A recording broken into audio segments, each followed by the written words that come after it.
여호수아서 4장 1절부터 24절까지의 말씀을 가지고 여호수아서 강의 6번째 시간 하나님의 언약을 기억하라 라는 제목으로 하나님의 말씀을 함께 상고합니다. 여러분, 기억상실증에 걸린 분들을 만난 적이 있나요? 아니면 드라마나 영화나 아니면 다큐멘터리나 이런 데 보면은 사고나 여러 가지 일들 때문에 기억을 단기적이든 장기적으로 상실하시는 분들이 있어요. 주변에 적지 않더라고요. 기억상실증에 걸리신 분들이. 과거에 하나님께서 주신 능력과 은혜를 기억하지 못하는 그런 영적인 기억상실증이 하나님의 자녀들에게 있는 것은 아닌가. 하나님께서 굉장히 우려하고 계신 거죠. 하나님께서 굉장히 우려하신 것은 하나님의 자녀들이 하나님이 행하신 일을 잊어버리는 겁니다. 그래서 오늘 이스라엘 백성들에게 오늘 요단강을 건널 때 돌을 하나씩 취하여 12돌을 취하고 그것으로 기념탑을 세우라고 한 그 핵심 이유는 하나님을 기억하라는 거예요. 내가 어떤 존재인지, 내가 너를 어떻게 인도했는지. 여러분들도 읽어보셨을지 모르겠지만 존 파이퍼가 쓴 그 장래의 은혜라는 책은 쉽게 얘기하면은 하나님께서 과거에 우리의 삶을 신실하게 지켜주셨듯이 하나님 미래에도 우리를 그리 인도해 주실 것을 믿습니다. 하나님의 은혜가 과거에도 충만하였던 것처럼 돌이켜 미래에도 충만할 것을 믿습니다. 하나님은 신실하시기 때문에 바로 그 내용을 이야기하고 있는 것이거든요. 신실하신 하나님은 과거나 현재나 미래가 같아요. 근데 우리가 살아가다 보면 영적인 기억 상실증에 걸릴 때가 너무 많습니다. 왜 그럴까요? 믿음으로 현재의 문제를 마주하지 않기 때문에 그래요. 그러니까 믿음의 눈으로 우리가 믿음이라는 그런 렌즈를 가지고 현실을 우리가 해석하고 파악해야 되는데 그러지 못하다 보니까 현재가 너무 분주하거든요. 그러니까 이 분주함에 매몰되어서 영적인 그림을 보지 못하는 거예요.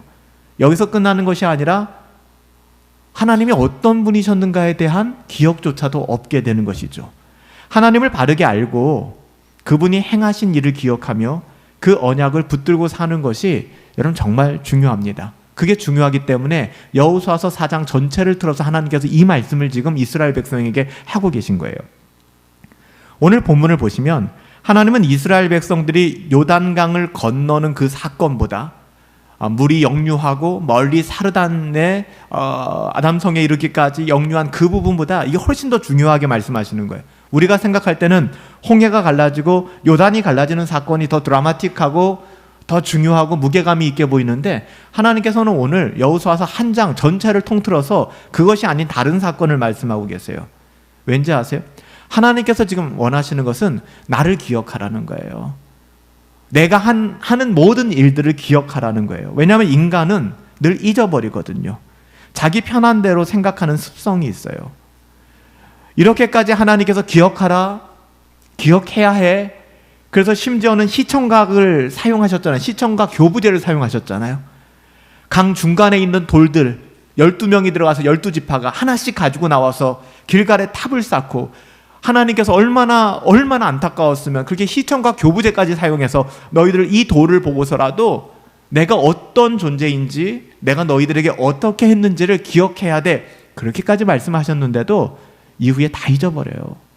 그게 인간이거든요. 그럼에도 불구하고 하나님께서는 하나님을 기억하라, 그런 의미에서 오늘 이 일들을 행하셨던 것이죠. 여러분, 하나님을 기억하는 일을 포기해서는 안 됩니다.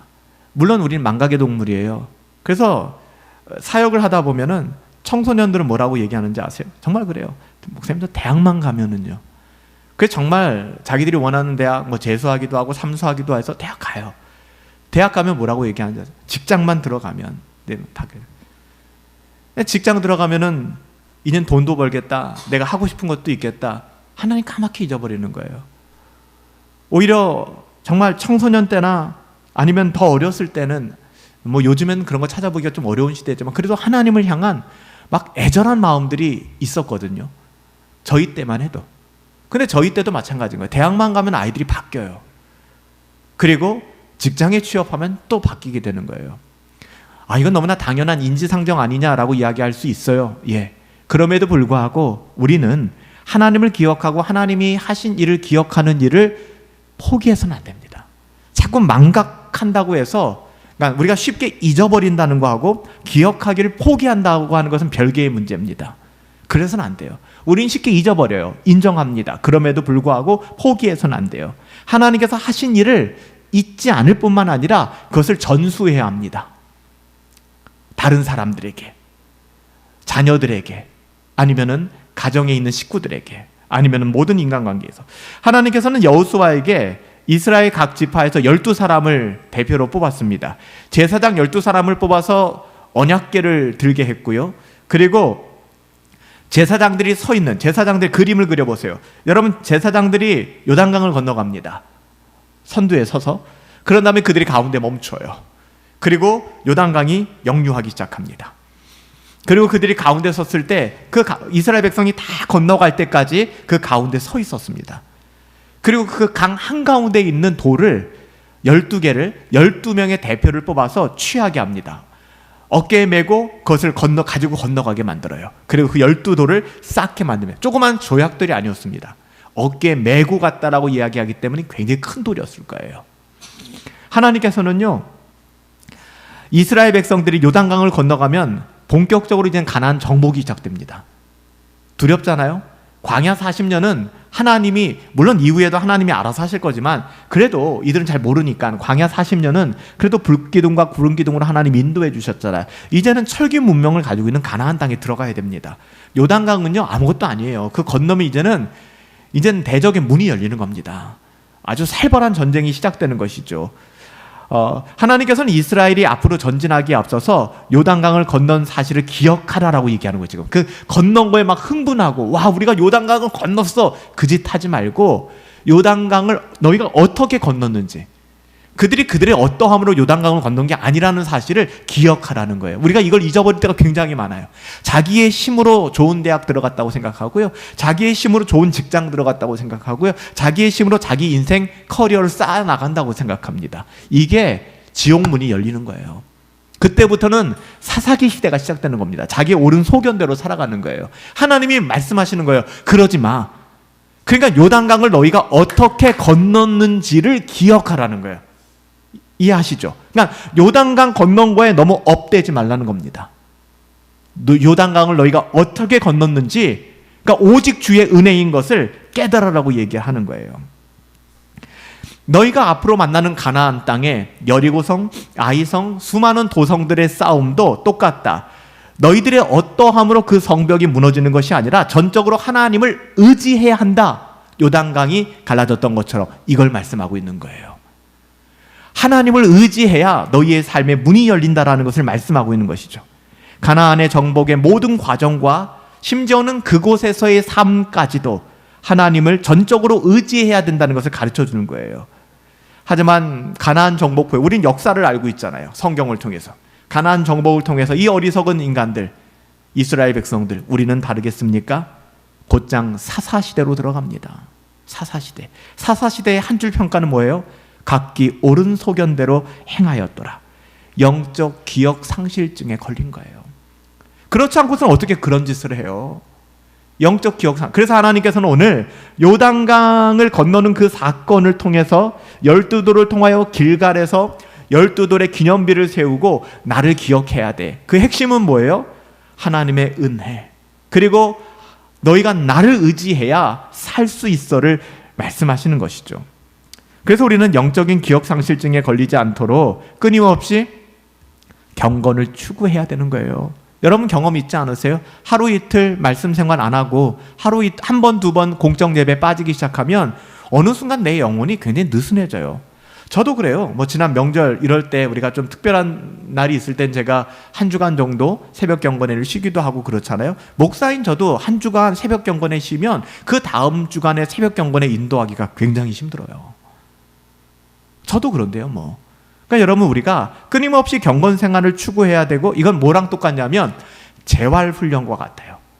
제가 약간 50견 증상도 있고 어깨가 좀 안 좋아서 이제 운동을 좀 하면서 그게 재활이거든요. 그러니까 좀 안 좋은 부위가 있으면 무리하게 아주 무거운 중량을 가지고 운동할 필요는 없어요. 아주 가벼운 거라고 할지라도 운동 그 반경을 넓혀가면서 운동해야 되는 거거든요. 교통사고가 난다거나 어떤 좀 뭐 깁스를 오랫동안 하면은 재활을 해야 되잖아요. 이게 굳어버리기 때문에. 우리의 영혼도 재활 훈련과 같다는 거예요, 여러분들. 여러분 재활 훈련 얼마나 하기 힘든지 아시죠? 정말 힘들어요, 재활 훈련이. 뭐 운동선수들, 축구나 야구 선수들이 수술한 다음에, 야구 선수들 뭐 인대가 끊어지거나 어깨가 파열되거나 아니면 팔꿈치 수술한 다음에, 수술하는 건 어렵지 않아요. 그 다음에 자기의 구속을 다시 찾고 자기의 운동력을 다시 찾으려고 그러면 1년, 2년 끊임없이 재활을 해야 되는 거예요. 이 재활을 잘 한 선수가 다시 복귀가 가능해지는 겁니다. 근데 이게 굉장히 단순하면서도 힘든 것이거든요. 여러분, 우리가 똑같습니다. 영적인 재활 훈련이 필요하다는 거예요. 안 하면 잊어버려요.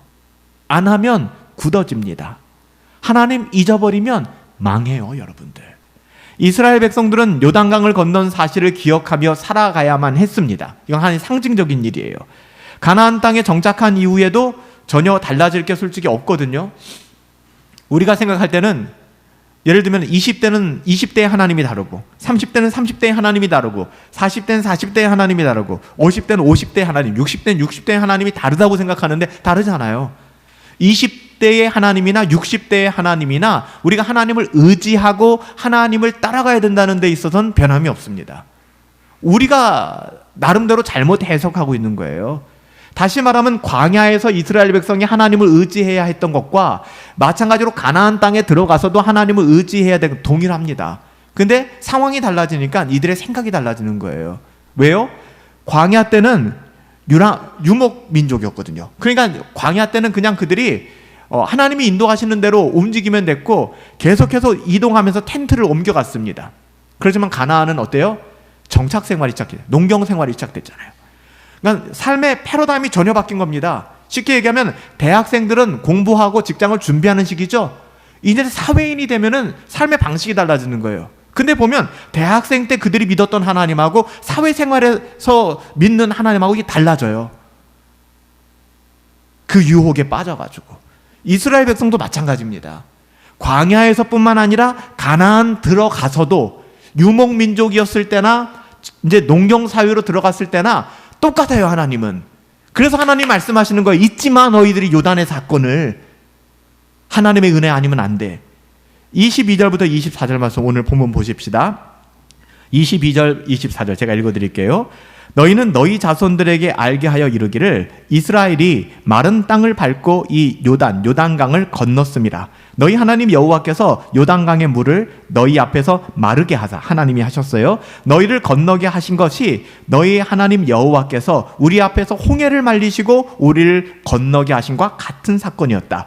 이는 땅의 모든 백성에게 여호와의 손이 강하신 것을 알게 하며 너희가 너희 하나님 여호와를 항상 경외하게 하려 하심이라. 왜 이 일을 행했다는 거예요? 하나님은 전능하신 하나님, 능치 못할 일이 없으신 하나님. 여기 우리가 토를 달지 말자고요. 하나님은 모든 것이 가능한 분이십니다. 할렐루야. 믿으세요. 제가 이상한 것 믿음을 강요하는 거 아니잖아요. 사이비적 믿음을 강요하는 게 아니잖아요. 하나님은 능치 못할 일이 없습니다. 전지전능하신 분이세요. 무소부재하신 분이세요. 우리는 그 하나님을 믿는 사람들입니다. 그리고 뭐라고 얘기해요? 너희가 너희 하나님 여호와를 그렇기 때문에 경외하라는 거예요. 두려워하고 사랑하라는 것이죠. 극진히 대하라는 것이죠. 그런데 인간은 자꾸만 자기 좋은 쪽에서 생각하는 거예요. 그래서 하나님 앞에서 변명하고 자기 핑계대고 자기 합리화에 몰두하게 되는 것이죠.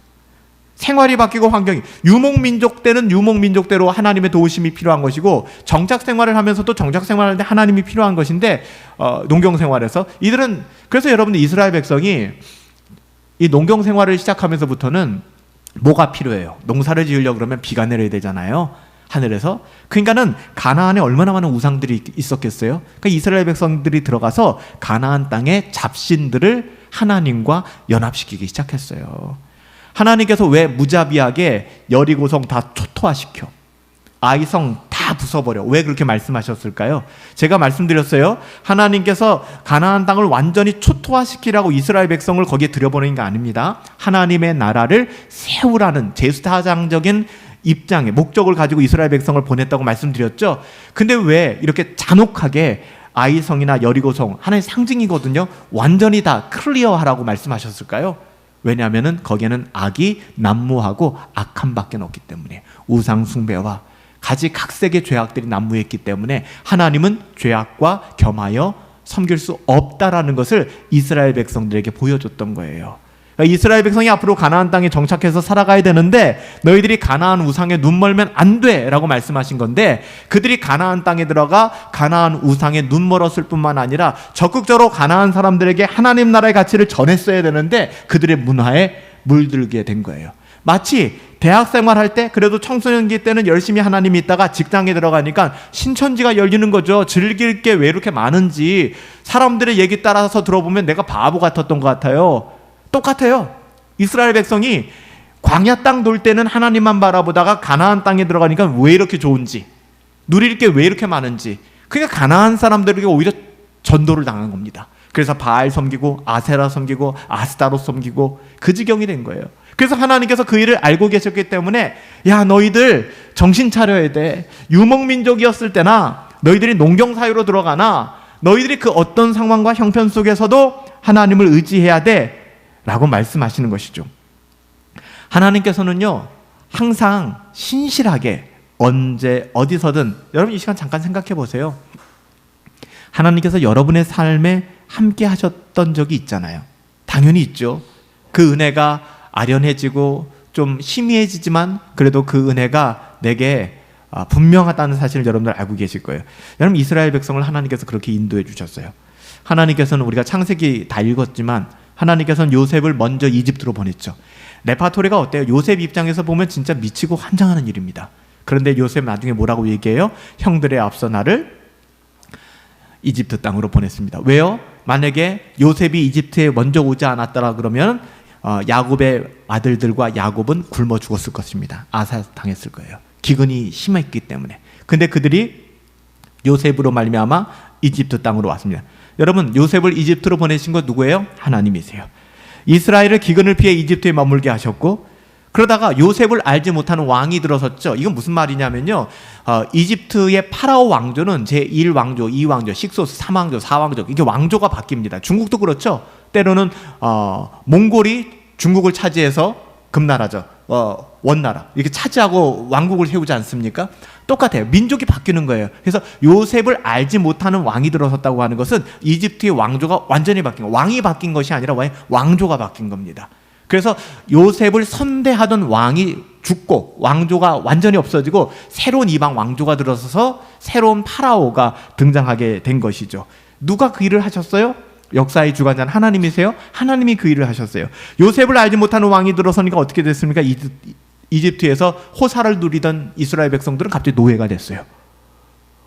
여러분 인생이 자기 뜻대로 되는 게 아니에요. 갑자기 노예가 됐어요. 그런 다음에 그들을 또 하나님께서 끌어내십니다. 그리고 홍해를 가르시고 출애굽하게 하셨어요. 좋은 일만 있습니까? 홍해를 건넌 그들은 불기둥과 구름기둥으로 인도를 받았지만 광야 40년 동안 하나님이 광야 생활로 밀어 넣으셨어요.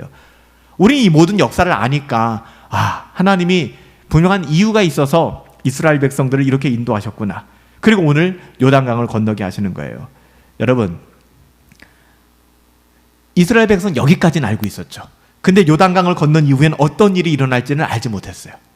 우리는 알고 있지만 그들은 몰랐겠죠. 역사적인 시점에서 하나님 말씀하시는 거예요. 그렇기 때문에 너희들은 요단강이 갈라지고 하나님께서 하신 그 일들에 대해서 잊지 말고 기억해야 돼.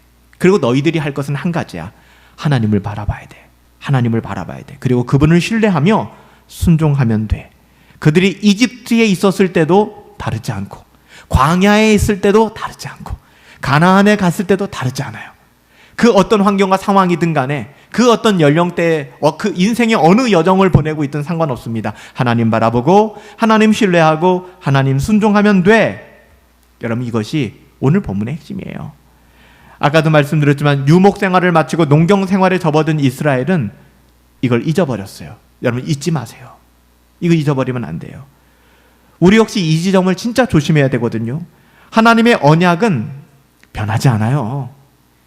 우리가 유목 생활을 하든 농경 생활을 하든 우리가 20대 청년기를 살든 30대 청년기를 살든 50대 60대 장년기를 살든 변하지 않아요. 하나님의 언약은 신실하십니다. 한시도 놓쳐서는 안 돼요. 하나님께서는 이것을 가장 중요하게 여기셨기 때문에 오늘 이스라엘 백성들에게 이렇게 말해요. 하나님의 언약을 잊지 마. 하나님의 언약 기억해야 돼.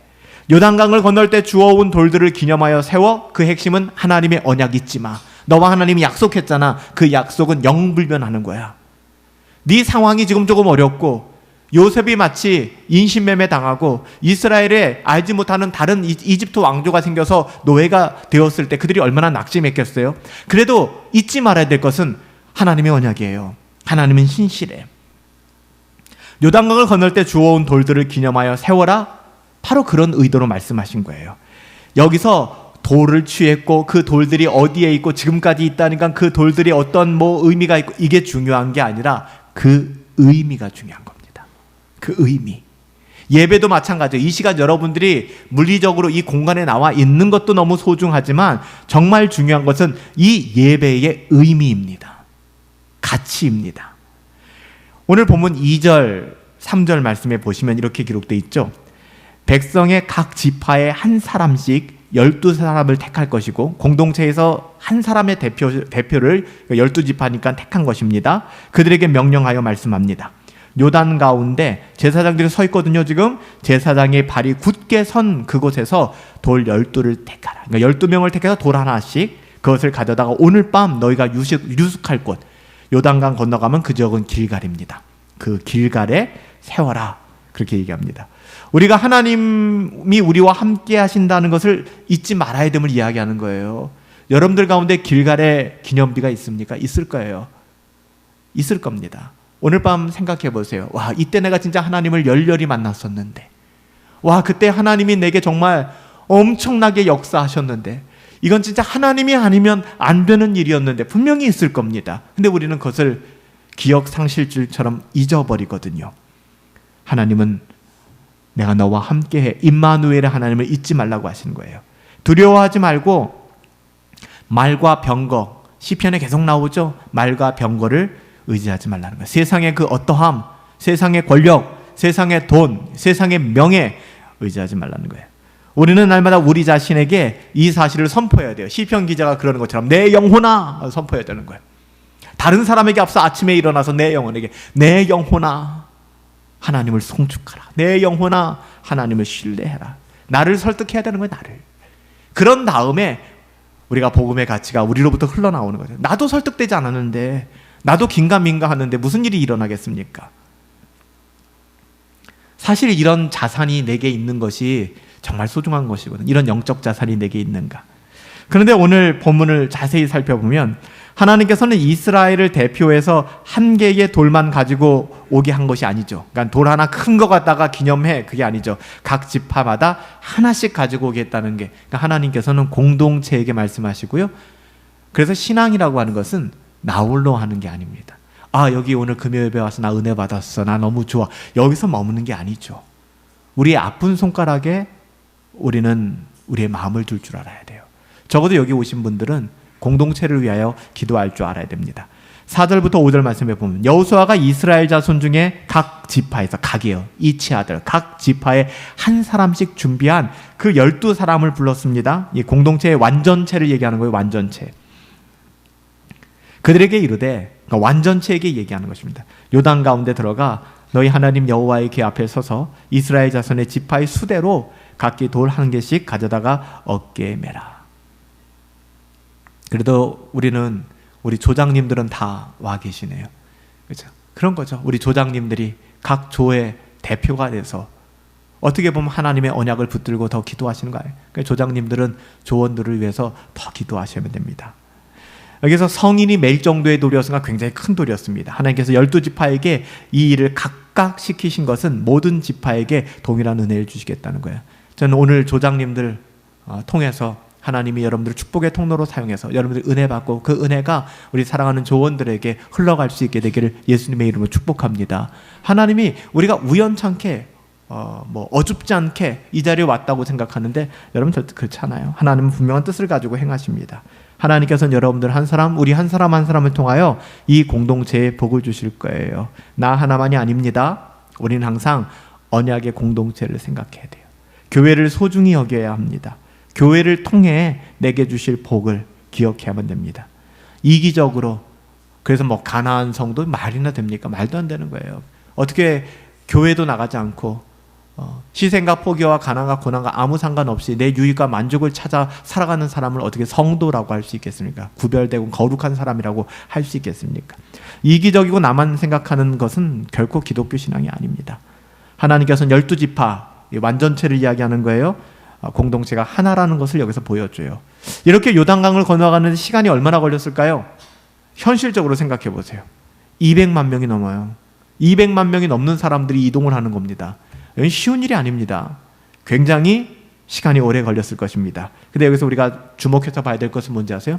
이 200만 명이 강을 건너가는 시간이 얼마나 걸렸을까요? 하루? 이틀? 굉장히 긴 시간이 걸렸을 것입니다. 시간을 명시하고 있지는 않지만 그냥 상식적으로 생각해도 200만 명이, 어린아이도 있고 어르신들도 있고 또 여인들과 뭐 임신하신 분들도 있을 것이고 그랬을 거예요. 이분들이 뭐 어느 정도의 폭을 유지하면서 요단강을 건넜는지 모르겠지만 여하튼 굉장히 긴 시간이 걸렸을 것입니다. 그때 우리가 눈여겨봐야 될 것은 12명의 제사장들이 언약궤를 메고 요단강 한가운데 버티고 섰었다는 것입니다. 하나님이 그렇게 하라고 하신 거예요. 10절 11절 말씀 보십시다. 10절 11절 보시면 또 여호와께서 여호수아에게 명령하사 백성에게 말하게 하신 일 곧 모세가 여호수아에게 명령한 일을 다 마치기까지 궤를 맨 제사장들이 요단 가운데서 한가운데 서 있고 백성은 속히 건넜으며 모든 백성이 건너가기를 마친 후에 여호와의 궤와 제사장이 백성들의 목전 눈앞에서 그 강을 건넜습니다. 제일 마지막에 나온 겁니다. 그러니까는 법궤를 든 제사장이 제일 먼저 들어갔고 물이 역류하기 시작했고 멀리 사르단 아담의 성읍까지 물이 흘러갔고 그런 다음에 그들은 가운데 멈춰섰고 이스라엘 백성들이 다 건너간 거예요. 그 와중에 12명의 대표를 뽑아서 돌 12개를 취하여 건너가 길갈에 기념비를 세운 것이고 제사장과 언약궤가 이스라엘 백성이 다 건너갈 때까지 요동하지 않고 그 자리를 지켜주었다. 저는 이게 굉장히 중요하다고 생각합니다. 이는 우리가 인생을 살아갈 때 하나님 앞에서 왜 경건을 추구해야 되는지를 보여주는 대목이기도 합니다. 내 마음에 와닿지 않을 때도 있어요. 하고 싶지 않을 때도 있습니다. 그럼에도 불구하고 또한 영적인 지도자들이 어떤 스탠스를 취해야 되는지도 여기서 보여줍니다. 환경과 상황에 따라서 강단이 변화되면 안 됩니다. 상황과 환경에 따라서 말씀이 변질되면 안 됩니다. 제가 아는 목사님이 얼마 전에 미국을 지금도 미국에 계신데 미국을 방문하셨는데요. 그분이 방문하니까 미국 그 방송에 설교 방송이 제법 많다고 하더라고요. 그 설교 방송 중에서 가장 인기가 많고 지금도 수만 명, 수백만 명이 청취하는 그런 스피커가 있는데요. 지금도 그렇다고 그래요. 조엘 오스틴이라고 합니다. 조엘 오스틴. 레이크 우드를 담임하고 있죠. 아시죠? 조엘 오스틴, 우리 긍정의 심, 적극적 사고방식에 대해서 잘 되는 나 이런 책을 쓰신 분이에요. 근데 이분은 신학을 안 했어요. 이력이 그래요. 목사인데 신학을 안 했어요. 커뮤니케이션을 전공했어요. 그래서 화술이 굉장히 뛰어납니다. 그리고 회중들의 마음을 만질 줄 알아요. 그런데 거기에 복음은 없어요. 죄도 없고요. 회개도 없어요. 근데 미국 사람들이 가장 지지하고 좋아하는 목회자래요. 지금도 그럴까 싶었는데 뭐 아주 따뜻한 정보니까 지금도 그렇대요. 좀 많은 생각들을 해보았어요. 여러분, 오늘 목회자들에게 요구되는 것은 무엇일까요? 위로가 필요할 때 값싼 위로를 전하고 긍정의 힘이 필요할 때 또 긍정의 힘을 전하고 이걸까요? 전 그렇게 생각하지 않아요. 아담 때나 주님 다시 오실 그때나 변함이 없는 것은 하나님의 말씀입니다. 하나님의 말씀이 계시한 그 말씀을 있는 그대로 우리에게 증거해 줘야 되는, 저는 오늘 제사장들이 이 갈라진 요단강 한가운데 이스라엘 백성이 다 건널 때까지 우왕좌왕하기도 하고 누구는 넘어지기도 하고 누구는 뻘에 발이 빠지기도 하고 그랬을 거예요. 짜증내지 않고 그 자리를 지키고 서 있었다는 것. 저는 오늘 금요 예배를 바라보면서도 저는 그런 마음이 있어요. 늘 나오시던 분들 나오시죠. 너무나 소중한 기도의 동역자고 믿음의 동역자인데 저희들이 있기 때문에 저희들이 끝까지 나오지 않는 사람들 평가할 필요도 없고요. 나오지 않는 분들에 대해서 우리가 불편한 마음을 당연히 가질 필요도 없고요. 우리는 요단강 한가운데 그 자리를 지키고 우리 교회 모든 성도들이 요단강을 건널 때까지 이 자리를 지키는 믿음의 구루터기가 되어져야 합니다. 그런 사람들이 있을 때 여러분 이스라엘의 회복이 일어나는 것이고 그런 사람들이 있을 때 하나님의 일들이 나타나게 되는 거예요. 우리는 단순합니다. 배우고 확신한 일에 서 있으면 되는 거예요. 무겁다고 불평할 필요도 없습니다. 언제 다시 요단강이 마지막 사람 다 건너갔는데 이제 하나님이 요단강을 정상으로 돌리시는 거 아니야? 두려워할 필요도 없습니다. 하나님의 선하심 붙잡고 죽으면 죽으리라 하는 마음을 가지고 이 자리를 지키는 것 아니겠습니까? 여러분, 우리가 이 자리를 지킴으로 말미암아 분당 허브 교회가 살아날 수 있다고 생각합니다. 저는 그래서 이 자리가, 우리가 기도하는 자리가 우리 교회의 영적인 호흡이라고 생각해요. 허파와도 같은 거예요. 폐와도 같은 겁니다. 호흡이 멈추면 교회는 죽습니다. 기도는 호흡이라고 했잖아요. 그 호흡을 연장시키는 곳 아니겠습니까? 이렇게 모두가 하나님의 뜻 안에서 합력하여 선을 이룰 때 하나님의 나라가 든든히 서가는 거예요. 우리의 역할은 이 시간에 이곳에 모여 기도하고 하나님을 경배하고 하나님 높여드리는 거예요. 또한 이때 요단강 동편에 있었던, 우리가 처음에 이야기 나눴었죠. 이미 요단강을 건너기 전에 요단 동편에 땅을 분배받은 사람들이 있다고 했죠. 오늘 등장하잖아요. 루벤 자손, 갓 자손, 므낫세 반지파.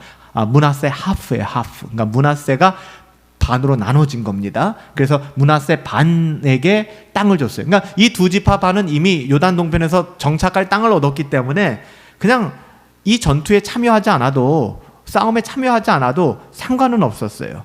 그렇지만 이들은 하나님의 말씀을 경히 여기지 않았다는 것이죠. 공동체의 의식을 경히 여기지 않았다는 것이죠. 여러분, 우리도 마찬가지거든요. 이때 만약에 이 두 지파 반이 자기들의 욕심에 눈이 멀어서 하나님의 말씀에 순종하지 않고 가나안으로 들어가는 일에 미적거렸다 그러면 여러분 어떻게 됐을까요? 그런 일들도 없었겠지만 하나님께서는 그걸 원하지 않는 거예요. 신자가 눈앞에 작은 이익에 눈이 멀면 자신도 망하고 공동체에도 치명적인 고통을 남기게 되는 것입니다. 우리가 살펴보겠지만 이후에 아간이 그랬잖아요. 눈앞에 그 신할산 외투, 은덩어리, 금덩어리, 그게 뭐라고. 여러분, 은과 금, 여러분 그것 때문에 그 사람 죽고 말았잖아요. 그 사람만 죽었어요? 이스라엘이 아이성에서 최초로 실패하지 않았습니까? 만약에 이 두 지파 반이 다른 마음을 가졌다면 하나님께서 은혜를 주셔서 이들에게 같은 마음을 주사 선봉을 서게 만들었던 것이죠. 결국 이 일이 이스라엘을 하나 되게 만들었고 결국에는 하나님의 선한 결과를 가져오게 된 거예요. 이는 하나님의 언약을 기억할 때만 가능해요. 그러니까 이스라엘 백성들 두 지파 반이 하나님의 언약을 기억하지 않았다면 그냥 지금 여기가 좋은데 뭐, 우리는 이미 두 지파 반 땅 얻었는데 뭐, 그렇잖아요. 우리는 안 가, 우리 땅 있는데 못하라고 그랬을 거예요. 하지만 이 두 지파 반은 하나님의 나라가 무엇인가, 하나님의 언약이 무엇인가를 잊지 않았기 때문에 함께 나머지 지파들과 가나안 땅으로 들어갈 수 있었던 것입니다. 여러분, 하나님의 언약을 잊어버리면 누구라도 눈앞에 작은 이익에 자꾸 넘어져요. 보암직도 하고 지혜롭게 할 만큼 탐스럽기도 하고 먹음직도 하고 이런 유혹에 빠지게 되는 것이죠. 우리는 이런 신앙, 하나님의 언약을 바라봐야 되는 이런 신앙을 기억하고 또한 전수해야 됩니다. 그래야 내 영혼이 살고 교회가 살고 하나님의 나라가 이 땅 가운데 든든히 서가는 거예요. 마지막 21절부터 24절 우리 같이 한번 읽어볼까요? 21절부터 24절까지의 말씀입니다. 함께 읽읍시다. 시작. 이스라엘 자손들에게 말하여 이르되 후일에 너희의 자손들이 그들의 아버지에게 묻기를 이 돌들은 무슨 뜻이니까 하거든 너희는 너희 자손들에게 알게 하여 이르기를 이스라엘이 마른 땅을 밟고 이 요단을 건넜음이라. 너희 하나님 여호와께서 요단물을 너희 앞에서 마르게 하사 너희를 건너게 하신 것이 너희 하나님 여호와께서 우리 앞에 홍해를 말리시고 우리를 건너게 하신과 같았나니 이는 땅의 모든 백성에게 여호와의 손이 강하신 것을 알게 하며 너희가 너희 하나님 여호와를 항상 경외하게 하려 하심이라 하라. 바로 이 이야기잖아요. 사랑하는 여러분들, 하나님은 선하십니다. 하나님을 신뢰하세요. 우리의 처한 환경, 상황, 우리의 인생의 여정이 청년기인지 장년기인지 아니면 노년인지 이거에 따라서 하나님을 대하는 방식이 바뀌어서는 안 됩니다. 여러분, 오늘 길갈에 세워진 돌이 여러분들에겐 어떤 의미가 있습니까? 여러분들에겐 그것이 무엇입니까? 다시 오늘 이 밤에 하나님이 나를 만나 주셨던 그때로 다시 돌아가 하나님의 선하심을 기억하시고 하나님의 자녀답게 하나님의 언약 붙들고 살아갈 수 있게 되기를 예수님의 이름으로 축복합니다. 살아계신 아버지 하나님, 오늘 요단강을 가르시고 요단강 한가운데 그 마른 땅에서 돌 12개를 취하여 완전체로서 길갈에 기념비를 세우고 이것을 자자손손에게 가르치라 하셨습니다. 왜 그랬을까요? 인간은 기억상실증에 자주 걸리고 자주 망각하고 사사기처럼 각기 옳은 소견대로 하나님 상관없이 살아가기에 익숙해지기 때문입니다.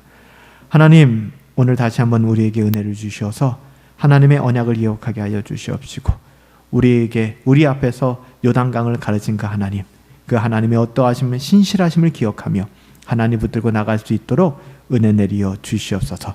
오직 주의 은혜로 살아갈 수 있게 되기를 소원하옵고 예수님의 이름으로 기도하옵나이다. 아멘. 오직 주의 은혜로 우리 한번 다시 찬양하십시다.